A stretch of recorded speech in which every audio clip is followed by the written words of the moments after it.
ഛേ, നിനക്ക് ഈ സ്കൂളിൽ വേറെ ആരെയും കിട്ടിയില്ലേ? അല്ല, നീ നിന്റെ കോലം ശരിക്കും കണ്ണാടിയിൽ നോക്കിയിട്ടാണോ ഋഷിദേവനോട് നിനക്ക് പ്രേമമാണെന്ന് പറഞ്ഞത്?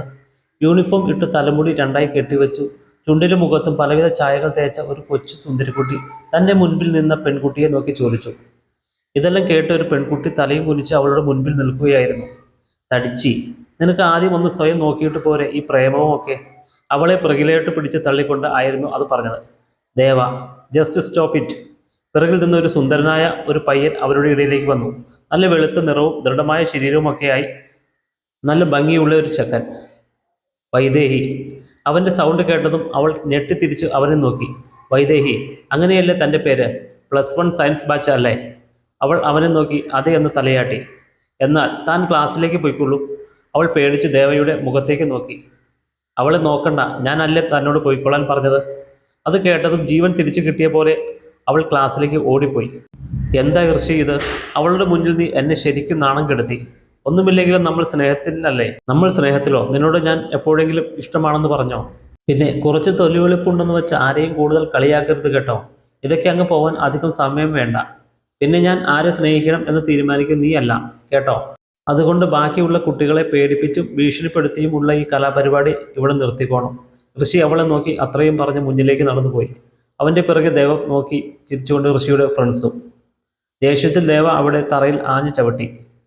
വൈദേഹി തൻ്റെ മുന്നിലുള്ള കണ്ണാടിയിൽ തൻ്റെ പ്രതിബിംബം നോക്കി നിൽക്കുകയായിരുന്നു. പെട്ടെന്ന് വേറെ ഒരു പെൺകുട്ടി അങ്ങോട്ടേക്ക് കയറി വന്നു. വൈദു, നീ കരയുകയാണോ? ആ ദേവപിശാച് നിന്നെ വല്ലതും പറഞ്ഞോ? വേണ്ടറിയ, ദേവചേച്ചി എന്നെ ഒന്നും പറഞ്ഞില്ല. പറഞ്ഞെങ്കിൽ തന്നെ അത് സത്യമായ കാര്യമാണ്. തടിച്ചി, വീപ്പക്കുറ്റി, അങ്ങനെയുള്ള പേരുകളൊക്കെ എന്നെ പോലെ ഉള്ളവർക്ക് വേണ്ടിയല്ലേ. എനിക്ക് ഋഷിയേട്ടനെ പോലെ ഒരാളെ ഒന്ന് നോക്കാൻ പോലും അവകാശമില്ല. അപ്പോഴല്ലേ പ്രേമം. അവൾ പുച്ഛത്തോടെ തൻ്റെ കണ്ണാടിയിലുള്ള മുഖത്തേക്ക് നോക്കി പറഞ്ഞു. മേഡം, സ്ഥലമെത്തി, ഇറങ്ങുന്നില്ലേ? ഡ്രൈവർ അവളെ നോക്കി ചോദിച്ചു. കാറിന് പിൻസീറ്റിൽ ചാരിയിരുന്ന വൈദേഹി തലപ്പൊക്കി നോക്കി. താൻ പഠിച്ചിരുന്ന വിദ്യാലയം ഇപ്പോഴും പഴയ പ്രൗഢിയോടെ തലയെടുപ്പോടെ നിൽക്കുന്നു. ആ കാലം എന്നും മനസ്സിൽ മായാതെ നിൽക്കുന്നു. ആ ഇരട്ടപ്പേരുകൾ ഇന്നും തൻ്റെ ചെവിയിൽ മുഴങ്ങുന്നു. അവൾ കാറിൽ നിന്നും ഒരു പുഞ്ചിരിയോടെ പുറത്തേക്ക് ഇറങ്ങി. തന്നെ സ്വീകരിക്കാനായി നിൽക്കുന്ന പല മുഖങ്ങളിൽ ഒരു മുഖം അവളെ വീണ്ടും ഓർമ്മകളുടെ ത്വരിതയിലേക്ക് കൂട്ടിക്കൊണ്ടുപോയി. അവൾ നടന്നു ആ മുഖത്തിനു മുന്നിലേക്ക് ചെന്നു നിന്നു. ദേവപ്രിയ ചേച്ചി, എന്നെ ഓർമ്മയുണ്ടോ? വൈദേഹി. ദേവ ഒരു ഞെട്ടലോടെ അവളെ നോക്കി പറഞ്ഞു. ഇപ്പോഴും വലിയ മാറ്റങ്ങളൊന്നുമില്ല, പഴയ പോലെ തന്നെ തടിച്ചിട്ടാണ്. സാരിയാണ് വേഷം. പക്ഷേ അവൾ സുന്ദരിയാണെന്ന് ദേവയ്ക്ക് അപ്പോൾ തോന്നി. അവൾക്ക് മുൻപിൽ താൻ ഒന്നും അല്ല എന്ന് തോന്നിപ്പോയി ദേവയ്ക്ക്. പക്ഷേ ദേവയിലേക്ക് നോക്കിയ വൈദേഹിക്ക് അവൾ ഒരുപാട് മാറ്റം കാണാൻ കഴിഞ്ഞു. കണ്ണിന് ചുറ്റും കറുപ്പ് നിറഞ്ഞിരിക്കുന്നു. മുഖത്തെ പ്രസരിപ്പ് എല്ലാം വിട്ടകന്നു പോയിക്കൊണ്ടിരിക്കുന്നു. ഒരു ചായങ്ങൾ ഒന്നും തന്നെ ഇല്ലാതെ സാരി ചുറ്റിയിരിക്കുന്നു. അപ്പോഴാണ് വൈദേഹി പ്രിയ അയച്ച ഒരു ടെക്സ്റ്റ് മെസ്സേജ് ഓർമ്മ വന്നത്. ദേവചേച്ചിയുടെ ഹസ്ബൻഡ് മരിച്ചു, ആക്സിഡൻ്റ് ആയിരുന്നു. നമ്മുടെ സ്കൂളിൽ തന്നെ ഇപ്പോൾ ഉണ്ട് ടീച്ചറായി. പഴയ ദേവയുടെ ഒരു അംശം പോലും ഇല്ല എന്ന് തോന്നി വൈദേഹിക്ക്. അവൾ ദേവയെ നോക്കി പുഞ്ചിരിച്ചുകൊണ്ട് സ്റ്റേജിലേക്ക് നടന്നു. അപ്പോഴേക്കും വേദിയിൽ നിന്നും പ്രിൻസിപ്പൽ വിളിച്ചു പറഞ്ഞു. ഐ ഹെയർലി welcome sub collector and moreover the pride of our school Mrs Vaidehi ma'am to speak a few words. Vaidehi അവൾ ഇരുന്ന സീറ്റിൽ നിന്നു എഴുന്നേറ്റ് മൈക്കിന് അടുത്തേക്ക് നടന്നു. അവൾ താഴെ ഇരിക്കുന്ന സ്റ്റുഡൻസിനെ നോക്കി സംസാരിച്ചു തുടങ്ങി. എനിക്ക് ഒരുപാട് സംസാരിക്കാൻ ഒന്നും അറിയില്ല, പക്ഷേ നിങ്ങളോട് കുറച്ച് അനുഭവങ്ങൾ പങ്കുവയ്ക്കാൻ കഴിയും. നമ്മുടെ പ്രിൻസിപ്പൽ മാഡം പറഞ്ഞതുപോലെ ഞാൻ ഇവിടുത്തെ വിദ്യാർത്ഥിയായിരുന്നു. എല്ലാ കുട്ടികളും വരുന്ന പോലെ അച്ഛൻ്റെയും അമ്മയുടെയും കൈപ്പിടിച്ച് ആദ്യമായിട്ട് ഇവിടേക്ക് വന്നു. അന്ന് കൗതുകമായിരിക്കുമല്ലോ എല്ലാവർക്കും. ബാക്കിയൊന്നും ഓർമ്മ ഉണ്ടാവില്ല. പക്ഷേ എനിക്ക് ഇപ്പോഴും ഓർമ്മയുള്ള ഒരേ ഒരു വാക്ക് എന്നെ നോക്കി ഒരു കുട്ടി വിളിച്ച വാക്കാണ്, തടിച്ചി. അവൾ ഒന്ന് ചിരിച്ചു.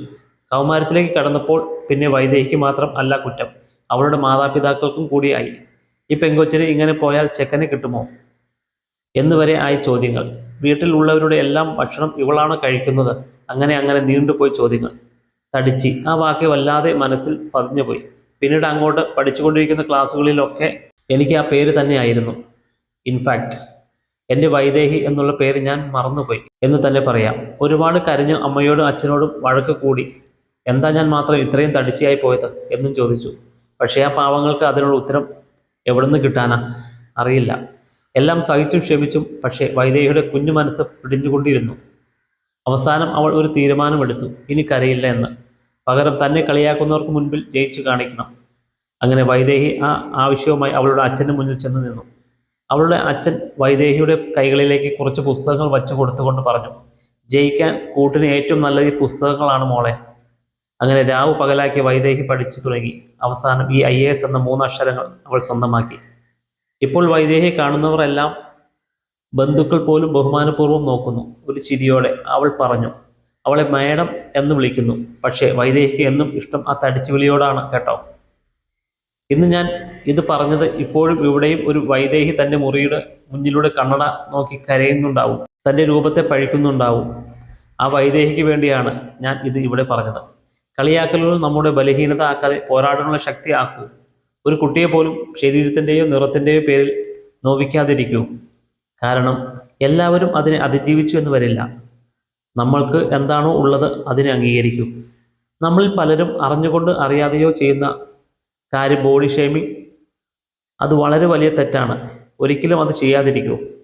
ഇത് എൻ്റെ മാത്രം കാര്യമല്ല, ഒരുപാട് ആളുകൾ ഇതുകൊണ്ട് വേദന അനുഭവിക്കുന്നുണ്ടാവും. അതുകൊണ്ട് തമാശയ്ക്ക് പോലും അത് ചെയ്യാതിരിക്കുക. വൈദേഹി ഒരു ചിരിയോടെ അത്രയും പറഞ്ഞു. സദസ്സ് ഒന്നടങ്കം അവളുടെ വാക്കുകൾ കയ്യടിയോട് സ്വീകരിച്ചു. സ്വീകരണമെല്ലാം കഴിഞ്ഞ് ഇറങ്ങാൻ പോയ വൈദേഹിയുടെ മുന്നിലേക്ക് ദേവ ഓടിക്കുതിച്ചു വന്നു. വൈദേഹി, അല്ല madam, I am really sorry. It's okay. അതൊക്കെ ചെറുപ്പത്തിൽ സംഭവിച്ച കാര്യങ്ങളല്ലേ ചേച്ചി. പിന്നെ എന്തേലും ആവശ്യമുണ്ടെങ്കിൽ വിളിച്ചോളൂ എന്നും പറഞ്ഞ് വൈദേഹി തൻ്റെ കാർഡ് അവളെ ഏൽപ്പിച്ചു. ഒരു ചിരിയോടെ കാറിൽ കയറിപ്പോയി. വൈദേഹി പോയതും ആ കാർഡ് നോക്കിയ ദേവപ്രിയൻ ഞെട്ടിത്തിരിച്ചു. വൈദേഹി ഋഷിദേവ് IAS.